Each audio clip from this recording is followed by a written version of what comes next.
PT Timah telah mendapatkan persetujuan pemegang saham untuk mengalokasikan belanja modal sekitar 450 miliar rupiah pada 2026.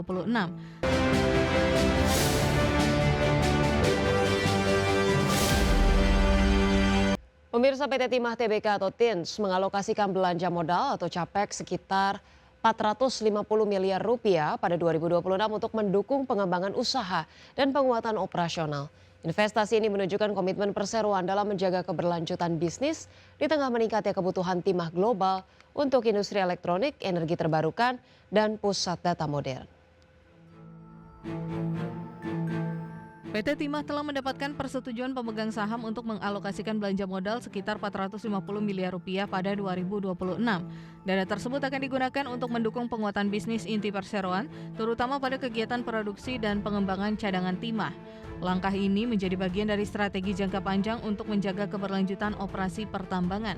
Salah satu fokus utama investasi adalah peningkatan aktivitas eksplorasi untuk menemukan sumber daya baru.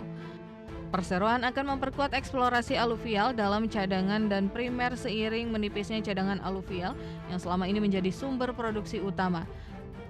Keberhasilan menambah cadangan akan menjadi faktor penting bagi kelangsungan bisnis perseroan di masa depan. Permintaan timah global terus meningkat seiring pertumbuhan industri elektronik, panel surya, kendaraan listrik, dan infrastruktur digital. Logam ini menjadi material penting untuk proses penyelenggaraan komponen elektronik dan berbagai aplikasi teknologi modern. Kondisi ini menjadikan timah sebagai salah satu komoditas strategis dalam transisi teknologi global. Selain meningkatkan produksi hulu, perseroan juga terus mendorong pengembangan hilirisasi untuk meningkatkan nilai tambah produk timah nasional. Strategi ini memungkinkan perusahaan tidak hanya bergantung pada penjualan bahan baku, tetapi juga mengembangkan produk dengan nilai ekonomi lebih tinggi. Hilirisasi dinilai menjadi kunci dalam meningkatkan daya saing industri pertambangan Indonesia. Alokasi belanja modal ini menunjukkan bahwa industri pertambangan tidak hanya bergantung pada harga komoditas, tetapi juga kemampuan menjaga cadangan dan meningkatkan efisiensi operasi. Bagi perseroan, investasi pada eksplorasi, produksi, dan hilirisasi akan menjadi fondasi penting untuk menangkap peluang dari meningkatnya permintaan timah dunia di era digital dan energi bersih. Berbagai sumber IDX Channel. Pemirsa, CEO dan Antara Rosan Roslani mengungkapkan Presiden Prabowo Subianto meminta Bank Himbara agar tidak hanya berorientasi pada keuntungan, namun juga mampu memberikan manfaat nyata bagi masyarakat dan mendukung pertumbuhan ekonomi nasional. Menurut Rosan, keberadaan 5 bank Himbara memiliki bobot yang sangat besar dalam perekonomian nasional dan diharapkan mampu menjadi pendorong pertumbuhan ekonomi sekaligus mendukung pelaksanaan berbagai program pemerintah. Meski didorong untuk memperluas pembiayaan, Rosan mengungkapkan Presiden tetap mengingatkan agar seluruh kegiatan bisnis perbankan dijalankan secara profesional dengan mengedepankan prinsip kehati-hatian demi menjaga stabilitas sistem keuangan. Tadi arahan dari Bapak Presiden kepada seluruh perbankan dan juga Dewan Komisaris dan pimpinan bahwa kita mesti melihat bahwa Indonesia ini secara keseluruhan itu sangat optimis dan sangat baik ke depannya. Nah, oleh sebab itu perbankan juga semata-mata tidak hanya mengejar dari segi laba, tetapi juga harus dirasakan kehadirannya ke masyarakat, ke rakyat dalam bentuk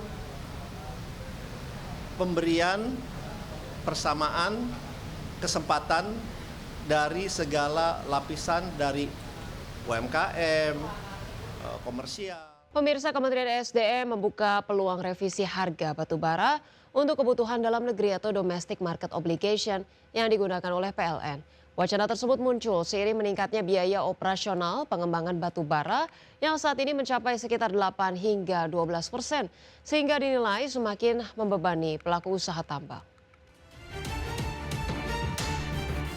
Menteri Energi dan Sumber Daya Mineral Bali Lahadalia membuka peluang revisi harga batubara untuk kebutuhan dalam negeri atau domestic market obligation yang digunakan oleh pembangkit listrik PLN.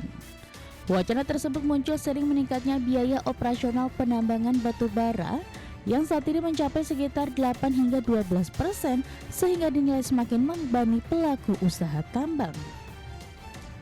Bahlil menyebut bahwa pemerintah perlu menjaga keseimbangan antara kepentingan PLN sebagai pembeli dan perusahaan tambang sebagai pemasok. Ia menegaskan bahwa pengusaha tidak seharusnya dipaksa menjual batu bara dengan harga yang terlalu rendah hingga berpotensi menimbulkan kerugian. Saat ini Kementerian SDM masih menghitung berbagai dampak yang mungkin timbul jika harga batu bara DMO direvisi. Perhitungan tersebut dilakukan untuk memastikan kebijakan yang diambil tidak merugikan PLN, namun tetap memberikan ruang usaha yang sehat bagi perusahaan tambang. Nah ini yang kita lagi cari solusinya. Tapi secara yang lainnya nggak ada masalah. Pak, masih akan ada pemadaman Pak? Insya Allah nggak ya. Harga udah mulai masalahnya Harga DMO kan 70 loh. akan ada masalahnya untuk pemadaman. Karena kan Bapak waktu di DPR ada sebut itu. Oh iya, untuk medium ini kan SR-nya sudah dari 8 sampai 12%. Kos produksinya kan udah tinggi. Jadi kita juga harus membijaksanai agar teman-teman pengusaha juga jangan juga dibeli dengan harga yang sangat murah. Kalau beli harganya rugi, nggak mungkin juga. Karena pengusaha juga kan harus jaga agar mereka tidak rugi. Lagi kita menghitung plus minus agar PLN-nya juga tidak dirugikan dan pengusahanya juga tidak dirugikan. Bahlil menambahkan bahwa pihaknya telah membentuk tim khusus untuk mengawal pengadaan pasokan batu bara bagi PLN. Tim yang melibatkan PLN, Inspektorat Jenderal Kementerian SDM, Direktorat Jenderal Mineral dan Batu Bara serta Badan Pengawasan Keuangan dan Pembangunan yang dibentuk guna mengatasi kendala pasokan batu bara kalori sedang. Selain itu, tim akan memastikan distribusi berjalan lancar, transparan, dan tepat sasaran hingga ke pembangkit listrik. Dari Jakarta, Raharjo Patmo, IDX Channel. Pemirsa, PT Bank Amar Indonesia Tbk atau Amar Bank memutuskan membagikan dividen tunai sebesar 110,1 miliar rupiah. Keputusan ini menjadi sinyal positif bagi industri perbankan digital nasional yang kini mulai menunjukkan kemampuan menciptakan pertumbuhan berkelanjutan sekaligus memberikan nilai tambah bagi investor. Pembagian dividen disetujui dalam RUPST setelah Persero membuka laba bersih tertinggi sepanjang sejarah perusahaan pada kuartal pertama 2026. Investor akan menerima dividen tunai Rp6,11 per saham dengan dividen yield sekitar 3,13% berdasarkan harga penutupan saham terakhir. Langkah ini menunjukkan kepercayaan manajemen terhadap prospek bisnis perseroan ke depan. Kinerja positif Amar Bank ditopang oleh pertumbuhan kredit bruto yang melonjak 30,62% secara tahunan menjadi Rp4,16 triliun. Pertumbuhan tersebut berhasil mendorong total aset perseroan meningkat 34,72% menjadi Rp6,93 triliun. Pencapaian ini menunjukkan besarnya permintaan terhadap layanan keuangan digital di segmen retail dan UMKM. Selama beberapa tahun terakhir, banyak bank digital berfokus pada pengembangan ekosistem dan akuisisi nasabah. Kini industri mulai memasuki fase baru di mana profitabilitas dan efisiensi operasional menjadi ukuran utama keberhasilan. Amar Bank menjadi salah satu contoh bagaimana transformasi digital dapat diterjemahkan menjadi kinerja keuangan yang solid. Sebagai bank digital, Amar memanfaatkan analisis data, AI, dan platform digital untuk menjangkau nasabah yang selama ini kurang terlayani oleh perbankan konvensional. Pendekatan berbasis teknologi memungkinkan proses penyaluran kredit menjadi lebih cepat dan efisien. Hal ini menjadi keunggulan penting di tengah persaingan industri keuangan yang semakin ketat. Pertumbuhan Amar Bank menunjukkan bahwa ekonomi digital Indonesia masih menyimpan potensi besar bagi industri perbankan. Meningkatnya adopsi layanan keuangan digital oleh masyarakat dan UMKM membuka peluang ekspansi yang luas di masa depan. Bagi investor, kemampuan bank digital menciptakan pertumbuhan sekaligus membagikan dividen menjadi indikator penting matangnya model bisnis sektor ini. Berbagi sumber, IDX Channel. Pemirsa, emiten pengelola jaringan retail Alfamart PT Sumber Alvaria Trijaya Tbk dengan kode emiten AMRT resmi melakukan restrukturisasi bisnis anak usahanya di Singapura senilai 730,1 miliar rupiah.